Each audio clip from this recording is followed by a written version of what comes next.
Hello అండి. అందరికీ నమస్కారం. బ్యాక్ యార్డ్ ఎంతవరకు వచ్చినాయి పనులని అని చాలామంది అడుగుతున్నారు. ప్రస్తుతానికి ఈ క్యాటిల్ ప్యానెల్స్ ఫామ్‌లో ఉన్నాయండి. ఎప్పుడో కొన్ని తెచ్చాము. సో, అవి ఇంటి దగ్గర తీసుకెళ్ళి పందిరిలాగా ఏద్దామని ట్రై చేస్తున్నాం అనమాట. సో, ఇవి చాలా 16 ఫుట్ లాంగ్, 50 ఇంచెస్ విడ్త్ ఉంటాయి. చాలా బరువుగా ఉంటాయన్నమాట. సో, 2, 3 ఇలాగా కట్టి దాన్ని ట్రాక్టర్ మీద ఎక్కించుకొని ఫ్రంట్‌కి తీసుకెళ్తాం. ఎందుకంటే క్యాటిల్ ప్యానెల్స్ ఎప్పుడో తీసుకొచ్చి బ్యాక్ సైడ్ పెట్టాం అనమాట ఫామ్‌లో. అది అప్పుడు జీపు వెనక్కి రావడానికి కుదరట్లేదు. సో, అందుకనే మేము ట్రాక్టర్‌తో దాన్ని ముందుకు తీసుకెళ్ళి దాన్ని స్లోగా మా ట్రక్‌లోకి ఎక్కించి స్ట్రాప్స్ ఉంటాయన్నమాట.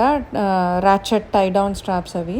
సో, వాటిలతో రెండు వైపులా ట్రక్‌లో జాగ్రత్తగా కట్టి వాటిల్ని ఇంటికి తీసుకొస్తున్నాం. అందుకే 2 ఆర్ 3 తేవడం వల్ల కొంచెం లేట్ అవుతుందనమాట. దీనికి తోడు వీటికి పోల్స్ కూడా ఉంటాయి. అవి కూడా ఫామ్‌లోనే ఉన్నాయి. సో, రోజు మెల్లగా ఫామ్ నుంచి ఇంటికి తీసుకొస్తున్నాం.